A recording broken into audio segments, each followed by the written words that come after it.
everyone. This is Nayiri from Low Carb and Fasting. Today, we're going to discuss food addictions, a topic I haven't covered much on this channel, and it is a topic of relevance to most people, most of us. Okay, so today's guest has BA in economics and political science. She has an MBA from Stanford University, but her PhD is in addictive nutrition. She's the author of Processed Food Addiction, Foundations, Assessment, and Recovery. She's also the author of several other journal articles. She's a researcher and educator working with other healthcare professionals, helping them to diagnose food addictions and provide the relevant or the appropriate treatment for their patients. And I'm delighted to have her with us today, Dr. Joan Ifland. Welcome to Low Carb and Fasting. Thank you so much. I am so honored to be here.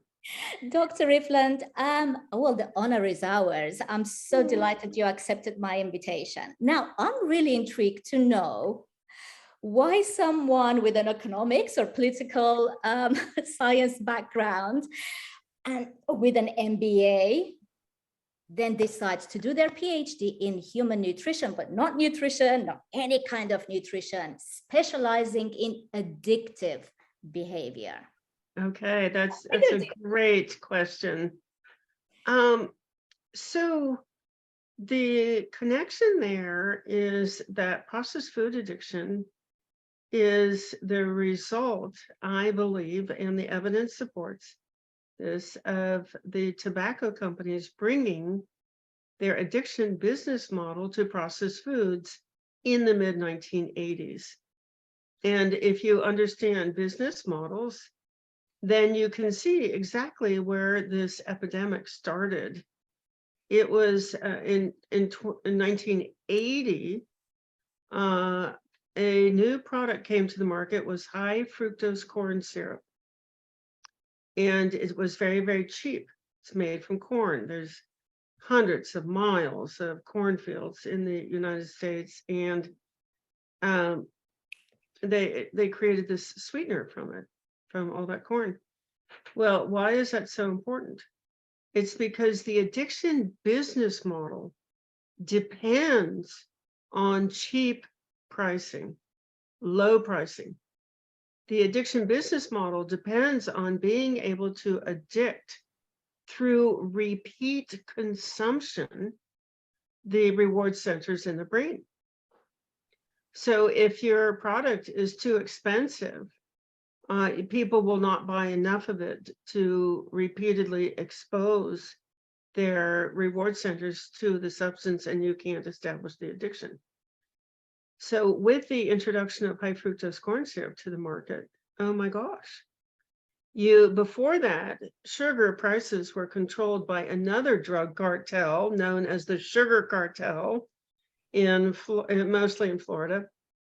And once the tobacco industry saw that they were out from under the pricing of their fellow drug dealers, they went for it. The other thing that happened in the early 1980s is there was a corrupt dietary guidelines process in the United States where a corrupt Harvard nutrition researcher, Hegsted, he was in the pocket of the sugar industry. He came up with the food pyramid that had refined carbohydrates at the bottom. And so there were the tobacco companies being dragged into court, beaten up in court, having to pay for their practices. And along comes the government and says, oh, we're going to advertise these addictive substances for you. There was plenty of evidence, even in the 1980s, that refined carbohydrates were addictive. So off they went. Boom, boom, boom. In 3 short years, 1985, 1988, tobacco bought Kraft, Nabisco, and General Foods.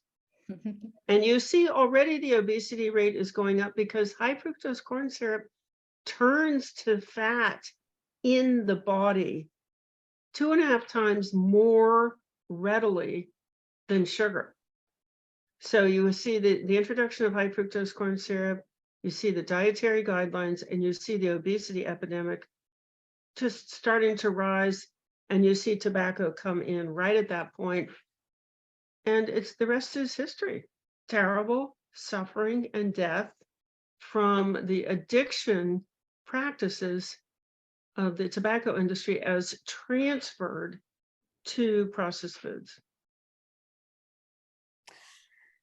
I think the saddest part, I mean, but by the way, thank you for the background. But the saddest part for me is with cocaine addiction, for example, or alcohol. We do our best as adults not to expose our children to those addictive substances. We are not doing the same with sugar or processed foods, which contain high fructose corn syrup and other addictive substances. Is it because we do not realize how addictive these substances are? Yes. Or is it because we're surrounded by so much of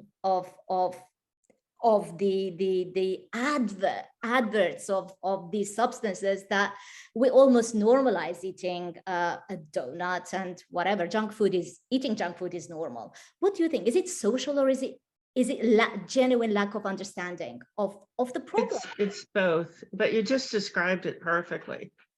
So you see immediately when the tobacco companies come into processed foods, who do they attack? Children. It's part of addiction science. The younger a person or any animal is, when they start to be exposed to the addictive substance, they start to ingest it, they start to consume it. The younger they are, the more difficult it will be to stop the addiction. So there'll be much more lapsing, there'll be more different attempts to try to get it under control. It will be much, much harder for it to stop. So what did the tobacco industry do as soon as they got a hold of those companies? First of all, they upped the number of Saturday morning cartoons in the US for these addictive foods. So even already in 1985, there were 150 cartoon commercials on one Saturday morning. Because in 1963, 20 years earlier, tobacco bought a company called Hawaiian Punch. It was an adult mixer for alcoholic drinks. They repositioned it as a sugary drink for children. Okay, so they already had experience with addicting children. Now, mind you, sugar is more addictive and more destructive. It will alter the brain more than cocaine. And these people just didn't care. So they did things, the marketing techniques that they took right out of tobacco and put into sugar for children was the wacky warehouse. It was their character, their mascot was Punchy. And so they had the Punchy warehouse for Hawaiian Punch. And then in 1985, when tobacco bought Kraft, they got Kool-Aid.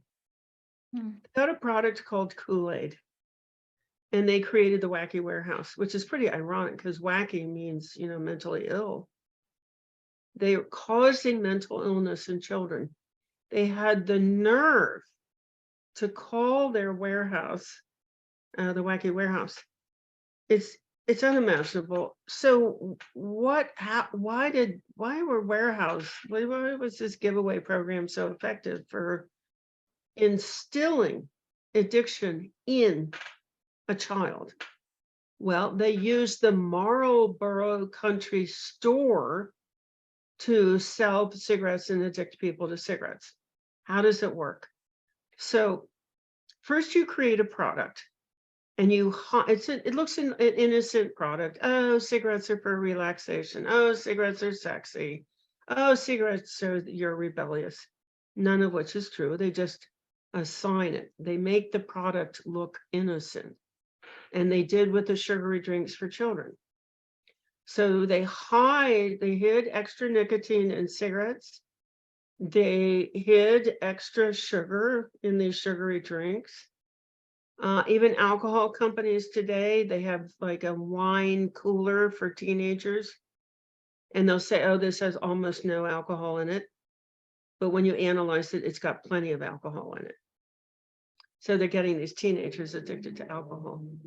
So this is just one of their tactics. They hide addictive substances in a seemingly innocent product, and then they get you to buy the product often enough to establish the addiction. You're training the reward centers in the brain to release floods of cravings. How do they do that? Oh, they have this reward system. So you buy the Kool-Aid, or you buy Marlboro cigarettes, or you buy Hawaiian Punch, and you get a little purchase coupon. You save them up because you've got this warehouse, and it's heavily advertised in the like the comic books, where you can check off. You save your proof of purchase. You check off. You send in your little coupons. And so that encourages the repeat purchase. And then the terrible thing is that those products are logoed. So in the case of the Marlboro Country Store, maybe you would send in and you would get a lighter. It would have the Marlboro logo on it. Well, now you have these hypersensitive, addicted, reactive brain cells that at the mere reminder of the product will flood the brain with cravings. So now the child has bought, Kool-Aid, a Kool-Aid wristwatch, a Kool-Aid cassette player, Kool-Aid shorts, Kool-Aid hat. Now the child is surrounded by reminders, and all the child can think about is Kool-Aid. They're supposed to be learning about life. They're supposed to be gaining life skills. They're supposed to be learning how to negotiate and how to control emotions, how to think, how to be kind, how to take care of themselves. But all of that, not all, but that brain power, which is supposed to be developing the child, giving them skills, is now diverted over to cravings for sugar. It's interesting. You mentioned the visual side of the addiction. You're seeing the word wherever you look. It's on your toys. It's on your probably pencil case that you take to school with you every single day. It becomes part of your everyday life. Right? Yeah, and you talked earlier about normalizing. Normalizing. Now the mother can no longer see the danger. So Nickelodeon we start out in 1980, early 1980s, with 150 commercials in one Saturday morning. It only takes 5 commercials to persuade a toddler to prefer a product. As soon as tobacco came in, it went to like 350. Within 7 years, it was 550 commercials per Saturday morning. And in the US, a company called Nickelodeon carried those commercials to 65 million households. It only takes 5 commercials to alter a child's brain, to alter their thinking. And there were 6 children in 65 million households exposed to 500 commercials in one Saturday morning. Dr. Ifland, you mentioned, you said that sugar is more addictive than cocaine. So how does sugar hijack the brain? Let's talk about the brain. What's happening in the brain? Okay. And also, if you don't mind, when we say sugar, what are we talking about? We're talking about anything with a intense sweet taste. And for somebody who's really sensitive, even unprocessed high sugar fruits, like tropical fruits, cherries, grapes, even high sugar fruits will trigger cravings. Why? Because they will trigger the reward brain cells to release a lot of craving neurotransmitters. So there are three parts of the brain in a classical addiction. There are three main parts of the brain that are altered. And then in the case of food addiction, there's a fourth section of the brain that makes food addiction much more powerful than a drug addiction or alcohol addiction in terms of being a difficulty in making it stop. So the first section is the reward pathways. They're hypersensitive. They're hyper reactive. They will just gush out a flood of cravings in the brain under cueing. So cueing is triggering, reminding, stimulating. It's the sight, sound, smell. It's a reminder or anything associated with the food. So if you always go out with your friend on the weekend and you have some ooey gooey treat, just seeing that friend by association will trigger that flood. So you have these hypersensitive, reactive reward centers. That's serotonin, dopamine, opiate, and cannabinoid. They're distinct centers, and because there's so many different substances, there's sugar, there's flour, there's gluten, there's excessive salt, there's dairy, there's excessive fats, there's caffeine, and there are food additives. All in a food addicted person, all four of those pathways are hypersensitive. And it makes it even more difficult to put the addiction into remission. So that's one part of the brain. You have a hyperactive, a hypersensitive reward centers. Now, when the brain is so beautifully engineered, when you get that euphoria, the body goes into alarm.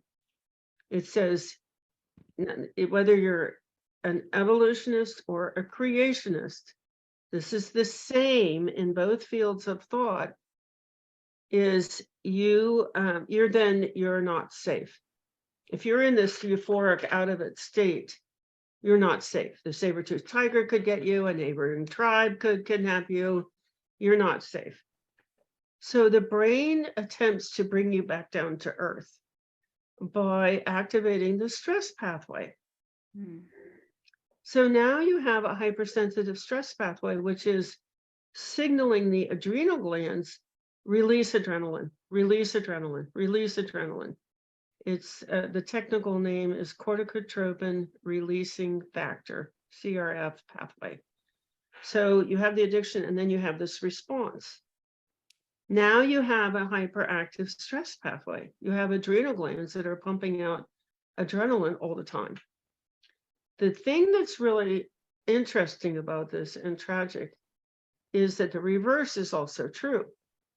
If somebody stresses you out, your boss yells at you, your kid acts out, you have a near miss on the highway, something stressful, your bank account is empty, any of those things. And you have a natural stress response, the numbing reward center cells will kick off to make you feel better. So stress, and people talk about stress eating. It's not stress eating. It's stress that has activated the addictive eating. So that's area number 2 of the brain. Now, while all of this activity is going on in the midbrain, the frontal lobe, our brand new brain, only a couple 100,000 years old, is not getting blood supply. And this is chronic because people eat processed foods all day long, and they're eating more and more and more over time. So less and less blood flow is getting to the frontal lobe. You develop something called cognitive impairment. It's loss of executive function. It's attention span, learning, problem solving, decision making, impulse control, memory, emotional processing. And that those cells, they're just not being used because they don't have enough blood flow. They don't have enough nourishment, and they become weak. It's very hard to get them to activate and do their job. And you see this reflected in the culture. People have poor attention spans. They have learning difficulties. They have poor problem solving. They have poor decision making. They have poor impulse control. They have memory loss. Americans are eating today, and this is something that just goes up over time.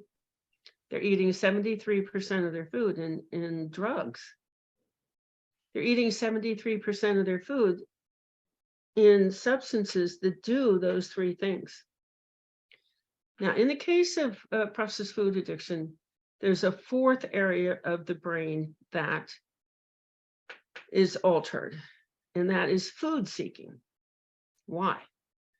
Because this high fructose corn syrup converts to fat so easily, people develop fat under their skin, subcutaneous fat. And they go to diet programs, and diet programs say, oh, eat 1,200 calories or fast, or starve yourself, or eat 800 calories, or eat 400 calories. And the brain interprets that as famine. Never before in the history of the world have people been starving when there's enough food. So the primitive brain, the reptilian brain, the part of the brain that's 7 million years old, that part of the brain says, oh, there's only one explanation for being hungry all the time. Oh, it must be a famine. So let's really gear up our food seeking. So it's two different mechanisms of brain. One is the addiction. Every time you have that flood, it's followed by a crash. The crash is incredibly uncomfortable, and you will go out and you will seek drugs to correct the crash, to come out of that pit. And now you have a second mechanism, which is fear of famine, food seeking. It's terrible. People become, all they can think about is food, food, food, food, food, food, food. They lose their lives. You know, they look like they're functioning, they're getting up, they're getting dressed. I don't know how they do it, because now they're also sick. And they go to work and they take care of their children. It's just amazing. They're the real heroes of our culture. But in fact, all they can think about is food.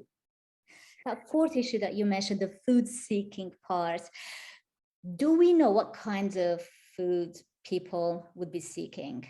Is it like seeking broccoli and steak, or is it that they're seeking more addictive substances? No, they're seeking to get out of the crash. So you have this big surge, the flood that we were talking about, when that exhausts the cells and the receptors, and then you have a crash. You have no functioning dopamine, serotonin, opioids, and cannabinoids in your brain. It's horrible. It's very dark. It's very desperate. It's very depressing. It's very anxiety inducing. It's very anger inducing. It's very scary to have these crashes. And so you seek, you know, to just run over anything that gets in the way, kind of seeking of the drugs to get you back out of that pit. And that's going to be sugars, flour, gluten, excessive salt, dairy, processed fats, even natural fats, some natural fats, caffeine, and food additives. And it will be worse if those foods that you mentioned are combined, of course, which in most processed foods, from cookies to biscuits to whatever, they are combined. You've got all these high fat content, high sugar content. You've got the flour there as well, and the salt, excessive salt, and no, not natural sea salt. We're talking about sodium, refined sodium. It's very gloomy. It's quite desperate, I think. And now Now that we've been under this for over 30 years, people are showing up, like 88% of Americans have a metabolic abnormality. It's either high triglycerides, cholesterol, blood sugar, or blood pressure, or a high waist to hip ratio. 88% of Americans have one of those. One of those readings is abnormal. 83% of Americans are overweight or obese, and the number just keeps going up. The number of severely obese people keeps going up. We have, I hope that in this conversation we get to talk about treatment. We have a treatment system now that is working very well. And to me, that is the hope. That's the only hope. 1 million Americans will die from this every year. That's twice the rate of COVID. But you don't see the, you don't see the newspaper screaming about it.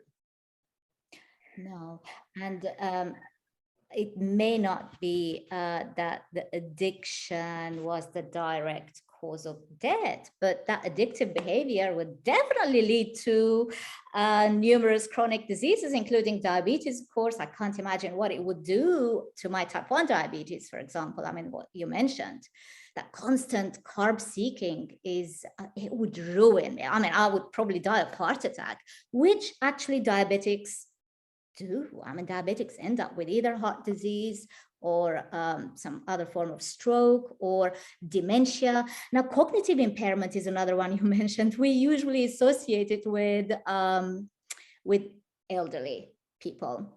Yeah. But we're seeing it with younger people now, right? Yes. It's also, the other factor here is that processed foods are inflammatory. They inflame every cell in the body. They make it very hard for cells to work. Because the high quantity of sugar and fat going into the body, the cell is being inundated, just flooded with sugar and fat energy. It can't process it quickly enough. And so literally, like trash is building up inside the cell. Now, in the case of diabetes, I was just reading a research about this interesting fact. This finding is that it is a combination of sugar and fat. And what happens is the pancreas gets invaded by fat. So you have fatty pancreas from the sugar, and then the liver is getting non-alcoholic fatty liver from the fat. So you have a key gland, a key organ that can no longer function, and as they're failing, they're aggravating each other.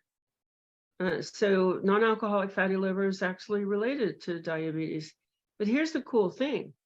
This study created these conditions by giving rats a high sugar, high fat diet.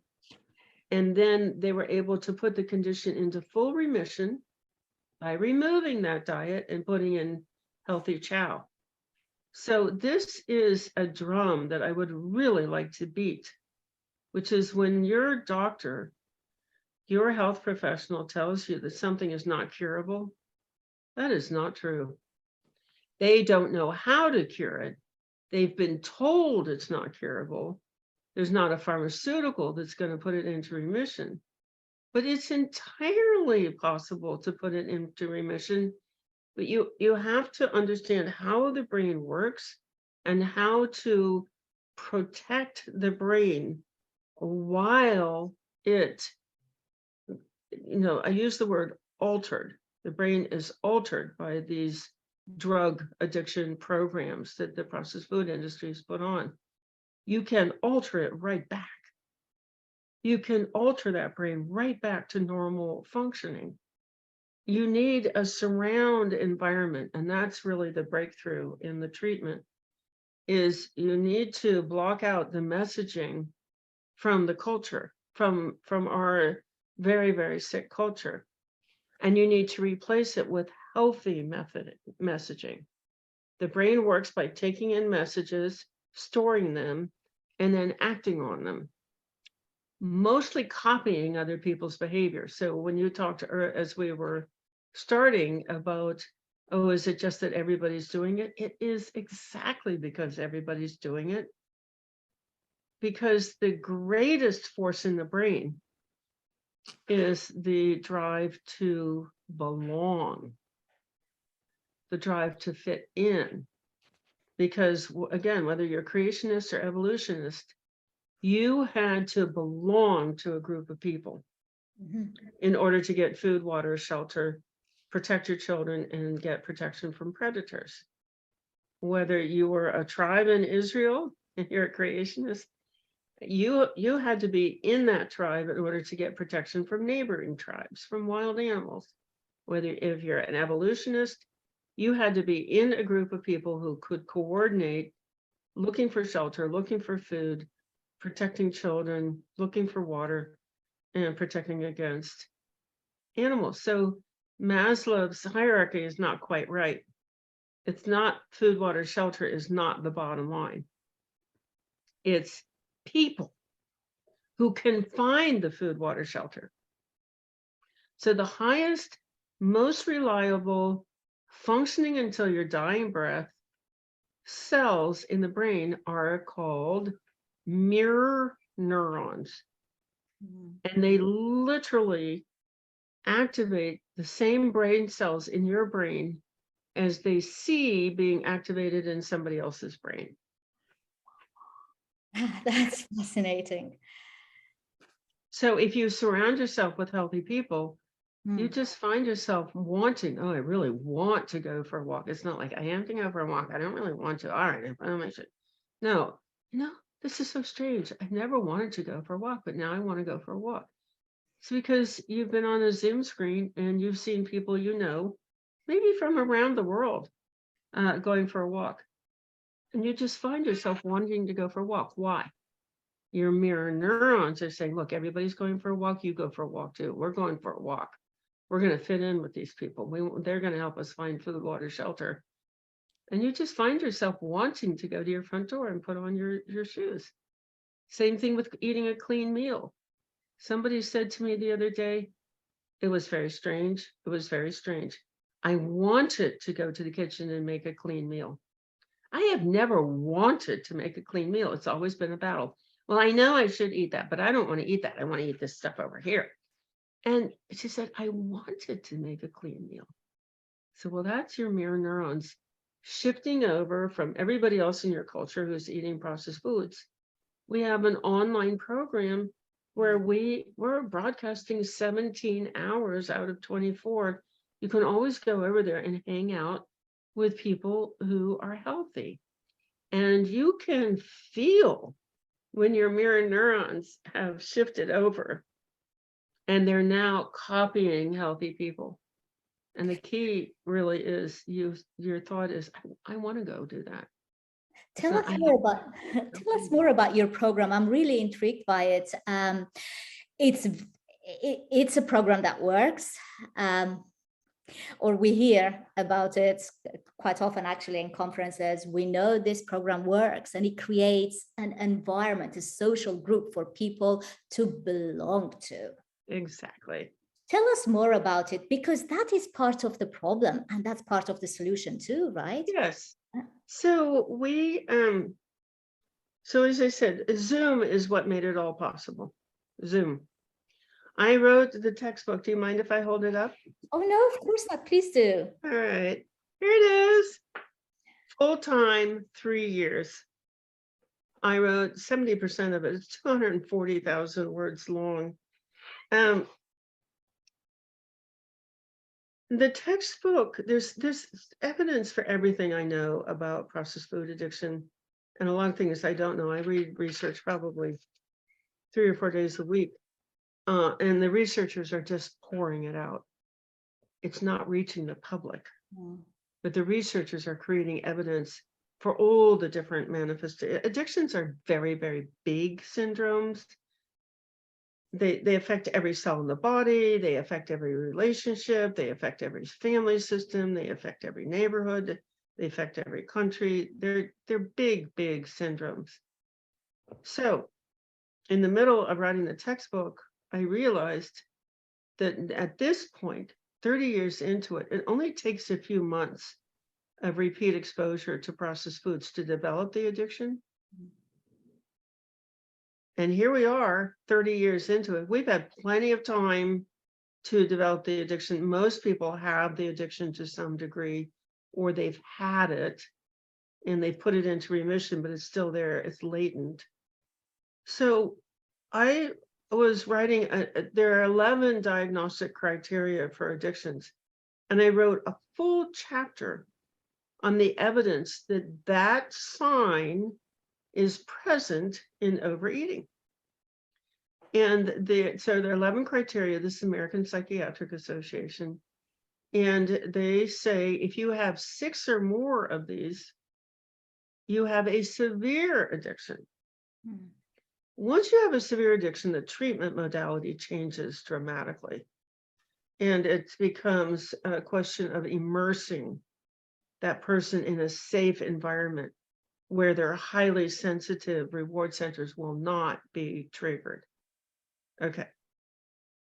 So I wrote the first chapter. It's unintended use. I said, oh, everybody's got that. Here's all the evidence. Everybody's got that. Chapter 2. Failure to cut back. Everybody's got that. Chapter 3. Time spent, even if it's just in your head. Everybody's got that. Chapter 4. Cravings. Everybody's got that. Chapter 5. Failure to fulfill roles. Well, a lot of people have that. Chapter 6. Relationship problems. Oh, a lot of people have that. And then it just hit me. You only need 6 criteria. I've just written 6 chapters, and most people have all of those. That means this is a severe addiction. And then the next, the other 5 criteria are activities given up. And we know a lot of people are isolating. Then hazardous use. Before texting came along, eating in the car was the biggest distraction to driving.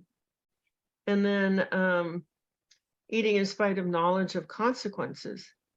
Everybody's got that. Every time you take a bite of something, it's like, oh, I know it shouldn't be. And then tolerance. And that is on a national population level. Like the percentage of processed foods that people are eating just keeps going up as a percentage. Today, it's 73% in the US. And then the last one is a withdrawal syndrome. You're eating for reasons other than hunger. You're eating to stop withdrawal. And there's really good evidence for that as well. So it's a severe addiction. And I can remember sitting there in my seat. Oh my gosh, it's a severe addiction. And then as I found all the rest of the evidence for what people are enduring, I got it very clear that we are deeply traumatized by having a very destructive disease, being blamed for it, being reviled for it, being rejected, being ridiculed, being stigmatized because it converts to fat tissue under the skin. We're deeply traumatized. And in my case, these substances have a terrible impact on behavior, rage, depression, irrational anxiety, shame, chemically induced, because those reward centers wear out. And then you can't feel pleasure or satisfaction, and you can't see it in anybody else. And then you've got all this adrenaline in your system all the time. It creates a very volatile, toxic person, set of behaviors that they're not choosing. Okay, so, I had those parents. So I was traumatized by my parents, by their negative messaging, and then by not being able to stop it as an adult. Okay, so important discoveries, important, vital, explains why nothing works. because, I just quickly went, okay, so what do you do about a severe addiction? Oh, you go to residential treatment for a couple of years. We're not sending hundreds of millions of people to residential treatment. What's the next best thing? Intensive outpatient programs, where you go to the hospital Monday through Friday for 3 or 4 hours a day.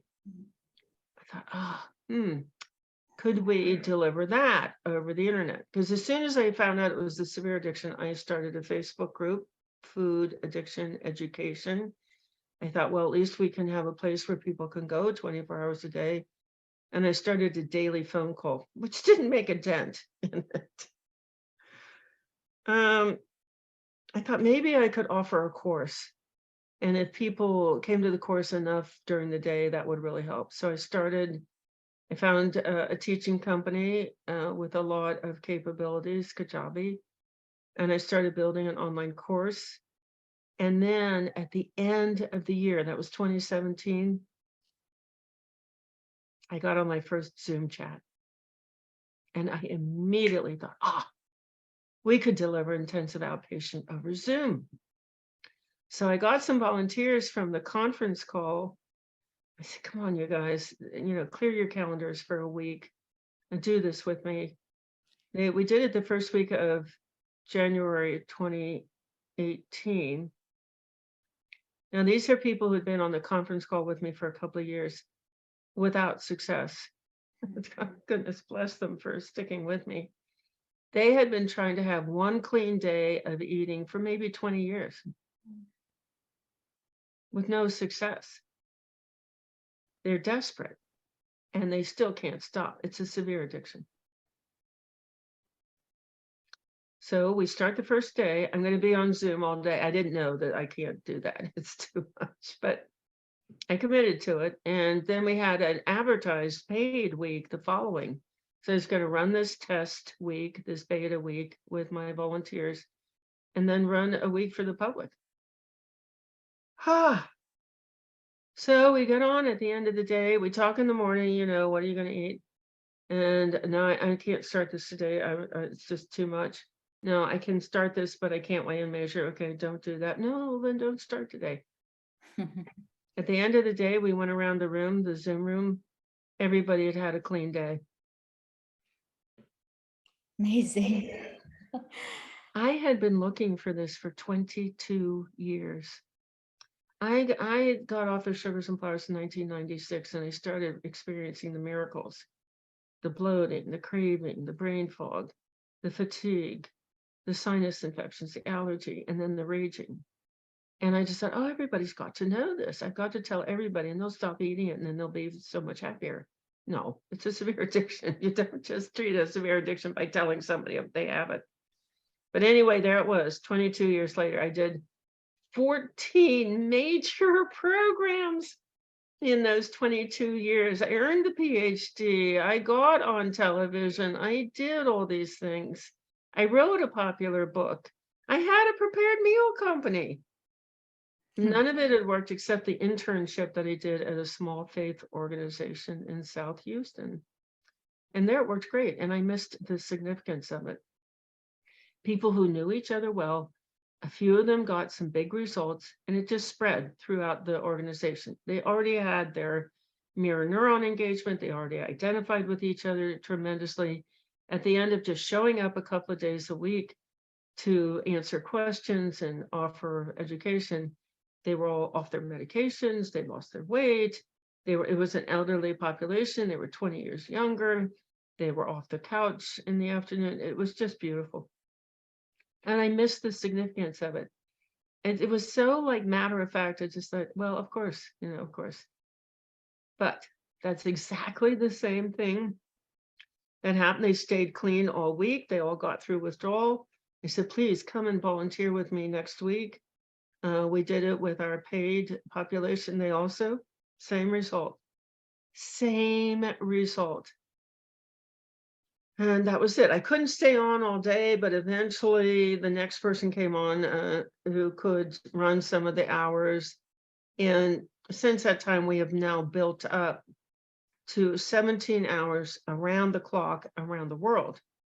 So if somebody wakes up in the middle of the night in the UK, somebody from Australia will be on, and they can open up. They don't have to go and binge in the middle of the night. They can just open up their screen.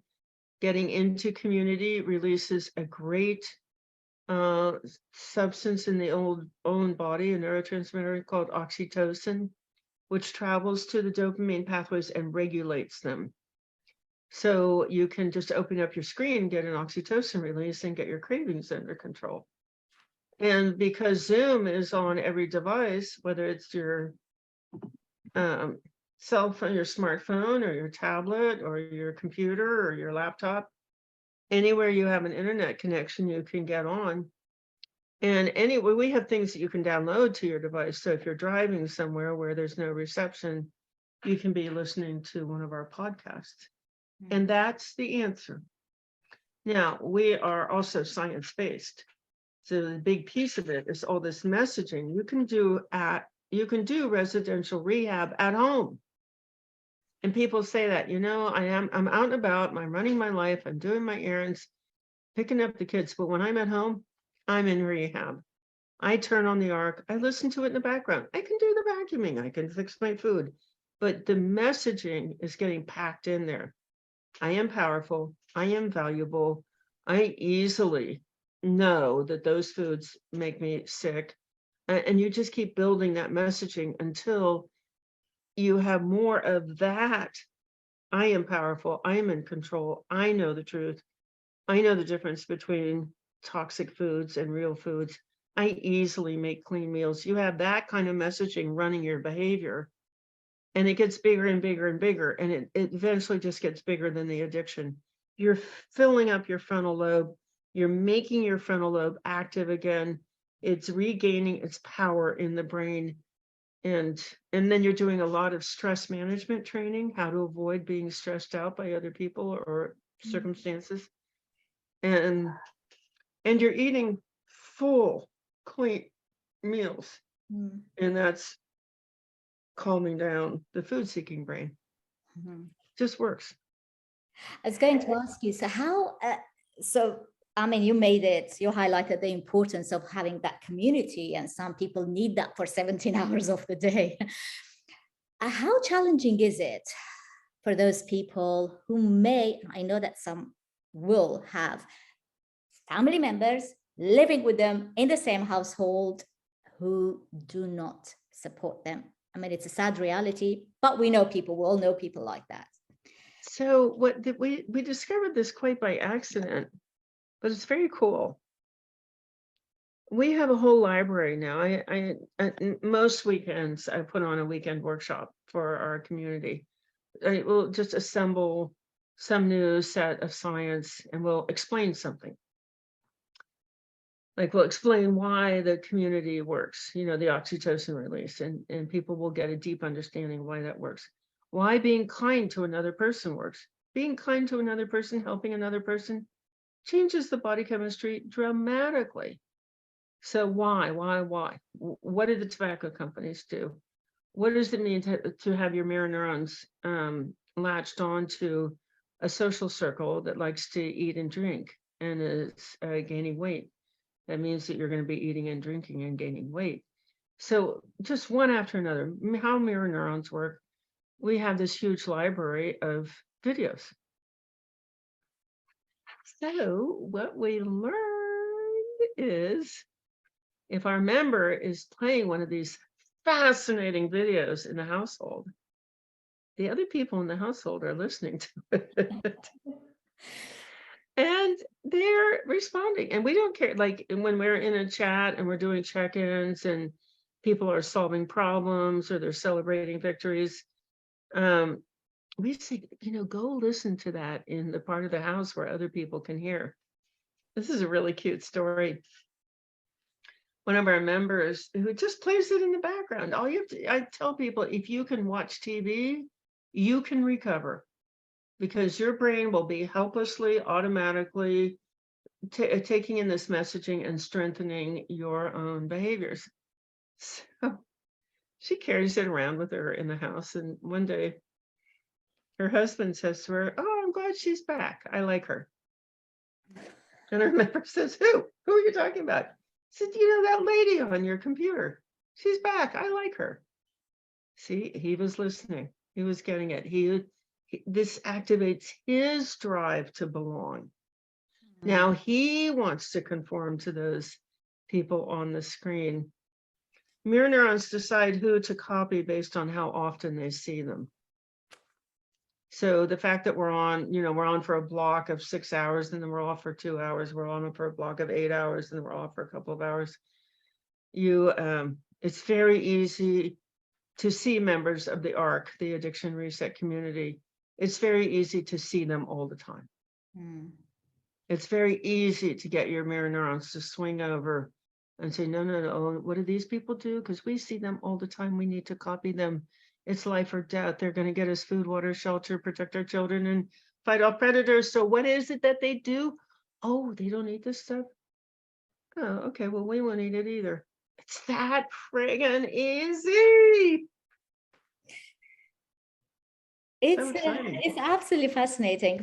Dr. Ifland, you do mention, you've written about actually exercise, meditation, prayer. So how do these interventions help addicts? Well, you remember the stressed out part of the brain, the one that's very hyperactive. It's going to release a flood of adrenaline in the body, cortisol in the body. You need to calm that. And so all those things that you just mentioned calm the CRF pathway.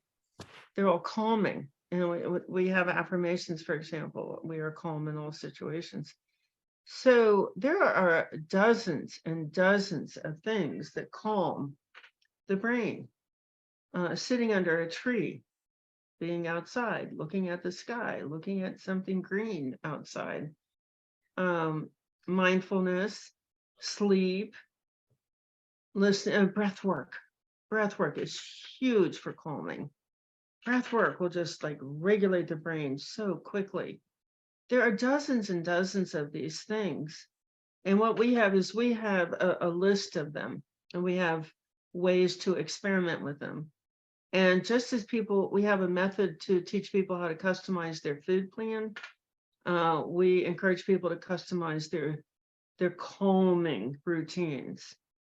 So it's surprising how many things will just gently open up that dopamine and then leave it there for 8 or 9 hours.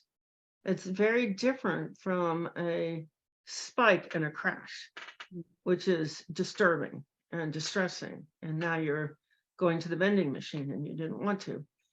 But when you learn how to elevate dopamine, serotonin, opiates, cannabinoids, just elevate them and leave them at an elevated level for 8 or 9 hours. Well, I say we're creating chemical engineers in the ARC.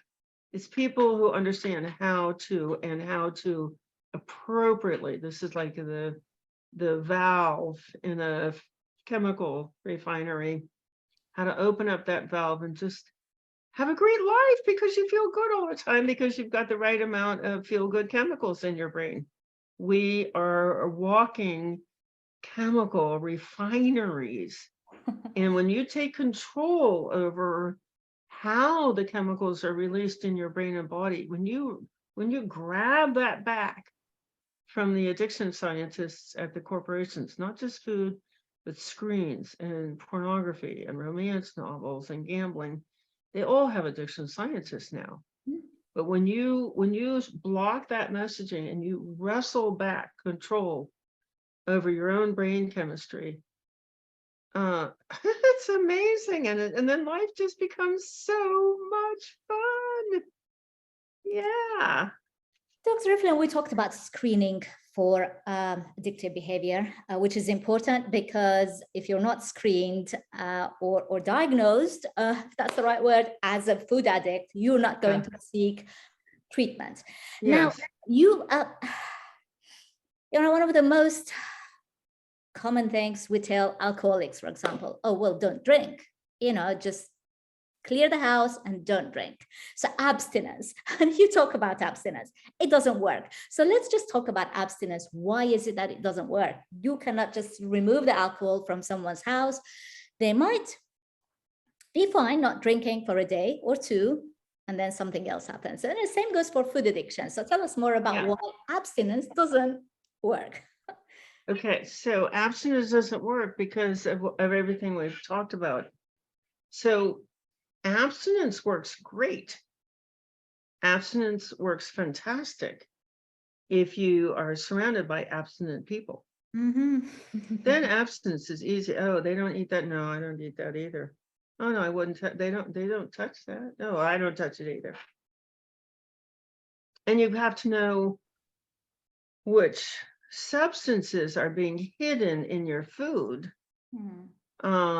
Just like we had to learn that addictive nicotine was hidden in cigarettes. They extracted and concentrated nicotine and then put it back into the cigarettes. So it is any kind of a sweetener. Artificial sweetener. Artificial sweeteners are very destructive. They make the pancreas think that sugar is coming, so the pancreas releases insulin to deal with it, and then there's no sugar. So after a while, the pancreas doesn't release insulin in connection with sugar taste anymore. It's just a mess. So it's sugars, flour, whether it contains gluten or not. Flour is already digested. It's a powder. It gets into the system very quickly, and it activates the serotonin pathways. Excessive salt is connected with the opiate pathways, same pathways that are activated by morphine. And then dairy has 4 different casomorphines in it. It is a substance that is designed to do 2 things to a calf. So we're talking about a 100-pound animal.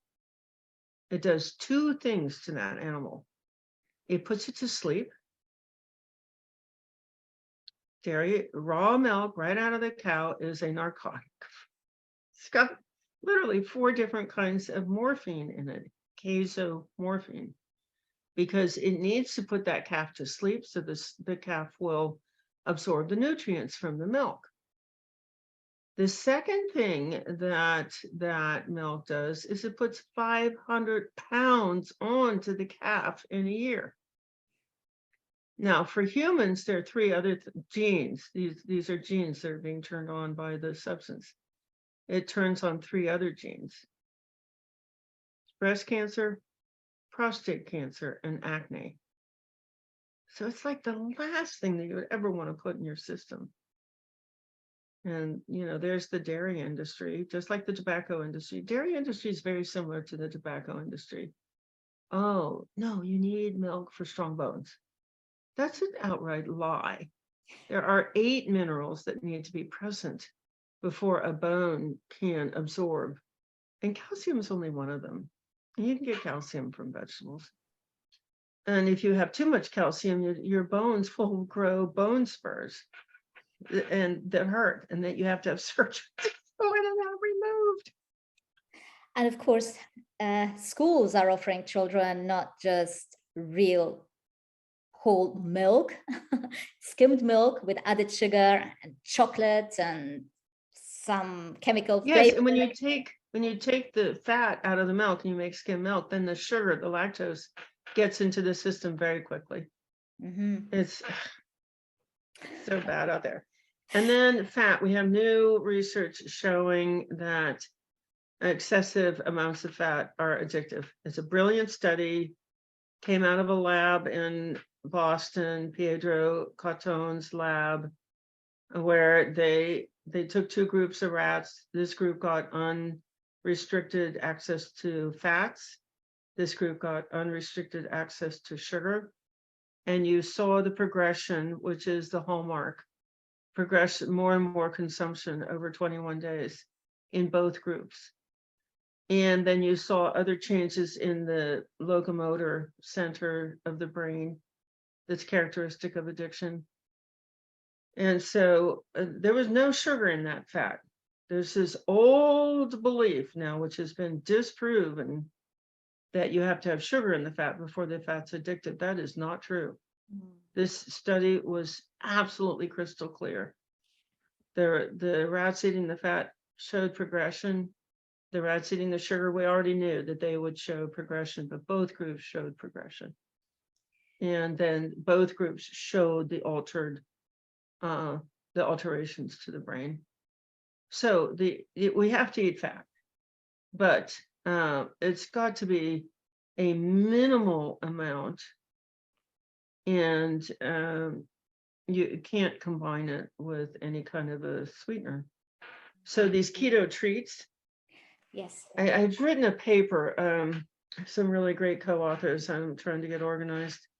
I've written a paper on food plans, how food plans, if you don't screen for food addiction before you start a food plan, you will most likely transfer the sugar addiction to the fat addiction. Mhm.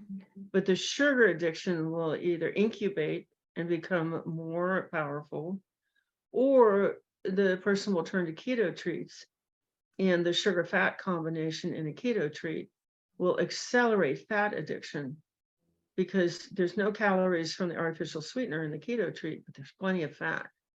And now we know that those high levels of fat used repeatedly do alter the brain in an addictive way. It's a different system. Sugar is dopamine. Fat is the cannabinoids, which is the same system that's activated by marijuana.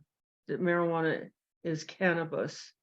The cannabinoid pathways are named after cannabis, and fat will upregulate and stimulate the cannabinoid pathways. So, and then now you have a very virulent, much worse kind of addiction. You have a combination of sugar and fat addiction. And it is that combination.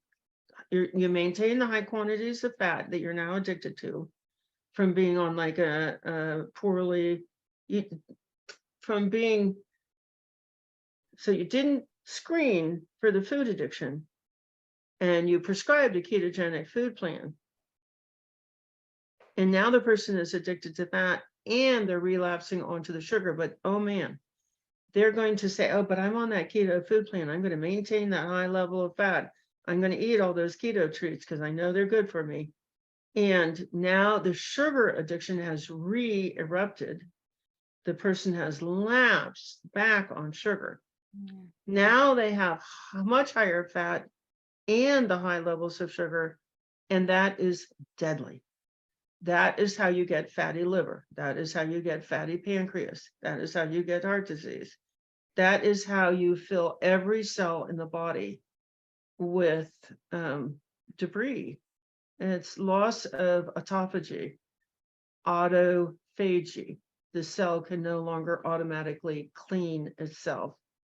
And that's just why we see, actually, Nancy Appleton maintains a list on her website of the study and the study showing how processed foods creates the disease. Sugar. She's really onto sugar. She's got 144 of those studies. True. And in our community, we are just going to start offering a radical remission program. So radical remission community, we're going to call it the ROC, RROC, for putting diseases into remission. We've been focused on the recovery from the processed food addiction, but there are a lot of things. We teach 130 skills. It takes a lot of surround messaging to get off the processed foods. So over these 5 years, we've just built the program out. It has more features, more elements. It's easier to use. We're closer and closer to our members. We train our own advocates. We have a training program. If anybody ever wants to be really effective in this field, you can come and take our training, and we will give you members to take care of. So now you have really serious diseases, cancer, heart disease, diabetes, non-alcoholic fatty liver, irritable gut, your gut's not working, And you have all the brain diseases. You have all the cognitive impairment.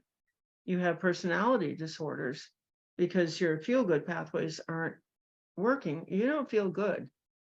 And you have rage disorders. You have irritable irritation and violent behavior because your body's filled with this adrenaline, and you have low blood sugar all the time. You have hypoglycemia, and then you have obesity. So you have dementia, and you have Alzheimer's, and you have all these personality disorders, and you have chronic infection because your immune system is chasing around all this debris in your body and wearing itself out. You have skin disorders, and they all go away. But it's two pieces. It is getting the toxic substances, which means if you're going to maintain abstinence, you've got to be around abstinent people, and then it becomes surprisingly easy. But you've got to do all the stress management. And that's where the 130 life skills comes in. The life skills that you didn't learn as a child because you're thinking about Kool-Aid all the time. Your frontal lobe wasn't available to have those experiences and get that embedded. So when you combine those things and you're in a culture of healthy people, I know these doctors, these poor doctors. My own daughter is an MD. She quit practice within a couple of years and went over to become a consultant because she said, Mom, I can't help these people. And fortunately, she had a backup. But doctors are really frustrated. It's not them. It's the pharmaceutical companies that train them to believe that the only answer is a pharmaceutical. So these doctors are just as frustrated, just as gaslighted, just as, I don't blame them at all. I just seeing what my daughter went through. But a doctor will say, because they're trained to say it, and that's not curable. Condemning that person to misery and mortality, it is curable. It can be put into full remission. You just have to go live in a different culture. And now you can live in that culture. You can just have your screen on and go about your day, but your brain is going to perceive that you are in a different culture where people, I had to create whole new expressions for what's going on. We're teaching an expert level of self-care. Why? Because we never had to fight off the addiction scientists at the corporations. This really started, just got terrible in the late 1990s when brain imaging technology became available. Those addiction scientists were all over that, and they were able to hone to make their products even more addictive, to make the advertising even more addictive, to make the products even cheaper, to make them more available everywhere, and to start in an ever younger age. Now it really starts at conception. So another concept, it's the capabilities gap has gotten wider. People have gotten sicker, Yes. and they're less capable. 44% of the United States is obese, which really interferes with muscle development. And at the same time, the addiction scientists have gotten more and more clever, and they've made it harder and harder to keep control over food. So now there's this growing gap between the skills needed to fight these monsters off and people's capabilities. So that's something new also that we're talking about, is the capabilities gap. Last few questions. I mean, this is actually a question I was asked by someone I coach, and she's a grandma, and she says, well, how awful is it if I give my grandchild, my 2-year-old toddler grandchild, a treat every now and again? It's not a daily thing, but it's once a month he visits me. And is it bad, or how bad is it? Okay. How would you answer that question? So can I say something before I answer your question? You just reminded me, you're a coach. We want to work with coaches. so that you do your thing. We cannot provide that kind of in-depth individual level of attention in our community.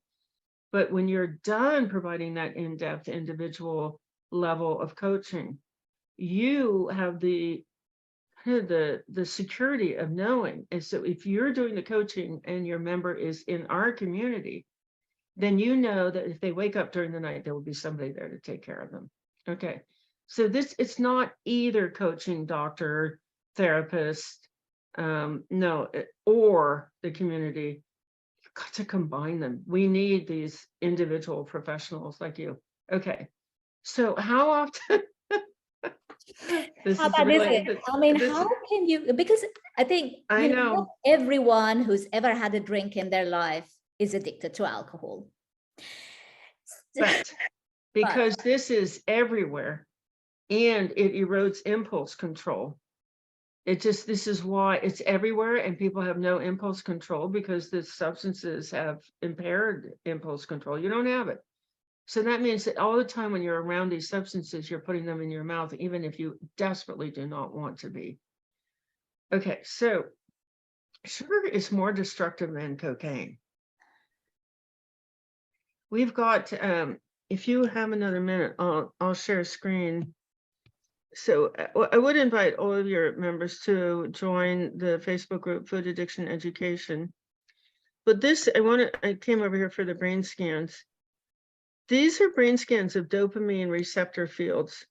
So in order for you to feel good, one cell releases the dopamine, and then it goes to the next brain cell and hits a receptor. The dopamine comes out of the dopamine cell, goes to the next cell, and it hits that receptor. And when you're eating processed foods, that happens way, way, way, way, way too often. When you're using any recreational drug, this is how we know these are drugs. That receptor collapses. It wears out. Now, it'll come back. But under addiction, it collapses. And this is why people need to use more and more and more, because there are fewer receptors and they're just not getting that big old high. So in this first scan, this normal scan, this is the red part. These are dopamine receptors. They're receiving messages. You feel good. This is how we experience emotions. Receptors on our nervous system and in our brain receive these neurotransmitters. Well, you see, and this is a composite. This is like 8 or 9 cocaine abusers, and their dopamine receptor fields are worn out. They're shut down. You can't see them. There's no red here. Now, this is mislabeled. I know it's labeled obese people, and maybe they are, but what this is really representing is processed food addicted people. And you can see that their fields are even more gone. They're even smaller, they're paler. So this is part of the big evidence that we use to show that sugar is more destructive than cocaine. Now we have another researcher, Serge Ahmed, he's at the University of Bordeaux, who showed that rats, if you addict them to heroin and cocaine and sugar and saccharin, and one by one, and then you put them in a cage where they have a choice between those 4 levers, they'll choose the sugar.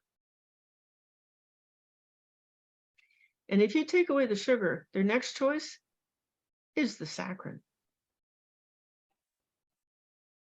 So what I would say to that grandma, and I'm guilty of this too, I'm not going to hold myself to some incredible standard, but I will tell you, I was not out on the street last night for Halloween. I cannot bear it. I cannot bear seeing children's brains altered in such a way that makes them depressed. So I have my limits, but I would say to that grandma, just give them the sugar as often as you would give them the cocaine.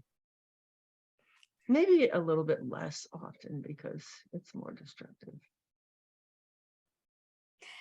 What a wonderful answer. Now, Dr. Ifland, our channel is called Low Carb and Fasting. Now, fasting is very interesting with respect to food addicts. We're going to tackle that in a minute. But first, when people eliminate the processed carbs, junk foods, and focus on, well, eat less fats or healthy fats or fats that naturally come with the proteins, do you find that they are actually eating a lower carbohydrate diet? Oh, totally. Yeah. Americans eat over a pound per person per day of sugars, flours, and high-fat dairy. So say 3/4 of a pound. It's a lot. They eat a lot of. So no matter what food plan you're going to, you take out that amount of sugar and flour, you're going to be ahead. But the thing that I ask the keto people all the time, and they cannot answer it, is you put somebody on keto and they get all these benefits, but you've done two things. One, you've taken out a lot of highly toxic substances from their food. And two, you've put them into ketosis. How can you disentangle those two things? They cannot answer that. I can answer that. Because I don't put people on a keto plan. I take them off the sugars and flours as they're able. You know, sometimes they might have to sit in that social circle for weeks or months before their mirror neurons swing over, and they're able to get off the processed foods. This is a crucial part of recovery. You might not be able to tackle the food first. Mm-hmm. You might have to tackle a relationship. You might have to tackle some trauma. You might have to tackle some self-esteem, some negative messaging. You might have to tackle queuing. You might have to get the processed foods in the house into a locked box. You might have to do other things before that person is ready. But we have a very respectful process in which we listen and we listen. And what are you ready to do? Oh, that's so cool. Yes. Do you need any ideas how to do that? No, you've done it before. Great. They just need somebody to walk with them while they do something that they already know how to do. Mirror neuron engagement. So I know, because I don't recommend any food plan. I recommend a process. We give people 4 videos, one for proteins, one for fruit, vegetables, and starches if they eat starches. And then fats, which I don't think I've made that video yet, but we say, eat this protein on every Monday, eat a different protein every Tuesday, eat a different protein every Wednesday, every Thursday. If you don't have 7 proteins for each day of the week, eat that same protein 2 days in a row. You figure out, and then we teach them, a skin eruption, that's an allergic reaction, fatigue, depression, irritability, anxiety, those are all allergic reactions. And you figure out which protein works for you. And then when they're done with their proteins, they do a vegetable rotation. Do any vegetables work for you? Oh, okay, all the vegetables. And then they can do a fruit rotation. Oh, I cannot eat the bananas for sure. I cannot eat the mangoes or the cherries or the grapes. But I seem to do fine with blueberries and apples. Okay, eat blueberries and apples. Nobody can tell me what I can eat. I can't tell anybody else what they can eat, but I can give them a method. I can train them in how to customize their food plan. So we see all the things go away. We see all the diseases go away. This is why we're starting this radical remission program. It will contain the ARC, but it will have very, very specific things that have been shown to put advanced diseases into remission. It's a program. We're obviously not guaranteeing anything, but there are lists of things that people in advanced stages of diseases benefit from. It's very hard to put them together yourself, but it's what we're doing is we're making it easy for you to do it. And we see all those things go away without putting people into ketosis. Mm-hmm. Ketones are good for a cell where the mitochondria is not working, and mitochondria can't use glucose anymore, right? Okay, granted. I used a extreme keto food plan during my doctoral program because I developed epilepsy. And within, oh gosh, a couple of years, 22 months to be exact, I put that seizure disorder into full remission using an epilepsy keto food plan. I am here walking, talking, not in a mental institution because of keto. Keto, yay. Keto, absolutely. I had the skills to do it because I had already been on a clean food plan, and I knew how to weigh and measure. It takes a tremendous amount of skill to keep you in that keto range. But I see all the results in our community just from getting the sugar, flour, gluten, excessive salt, dairy, excessive fat, caffeine, food additives, and then addressing, training people in how to avoid being stressed, all those life skills. Yeah. So So I know that's not the answer you were hoping for. no, it's a good answer. And as a keto coach, I do exactly the same. Okay, People find what works for them themselves with my guidance. yes. I don't like being prescriptive because more often than not, it just wouldn't work. There just isn't one diet that works for everyone. Okay. So that was actually the answer I was hoping you would give to validate me. So last one is fasting, because we are called low carb and fasting. Now, fasting has tremendous health benefits. I do intermittent fasting myself. I have no addictive issues or food addictive issues that I know of. I also do extended fasting, and I know a lot of type 1 diabetics that I work with also do extended fast, but fasting is not for people who have food addictions. Correct. Why does it hijack your progress when? Okay, so the research that I depend on shows that after a 24-hour fast, two things. After a 24-hour fast, you have that dopamine hit. Well, that's the exact opposite of what you're trying to do in addiction recovery. You're trying to stabilize dopamine. And then the other research that I really depend on, Eric Stice, who's now at Stanford, did a study where he collected information on who was fasting. And he put the data away and waited 5 years. And then he visited those people again. And the people who had been doing fasting had eating disorders. I'm so sorry. It's very seductive. Fasting, oh my gosh, great, I won't have to cook. But I rely on the research. 5 years. 5 years. I'm sorry. I'm so sorry. Oh, that's all right. I mean, it's not for everyone. It's not for everyone.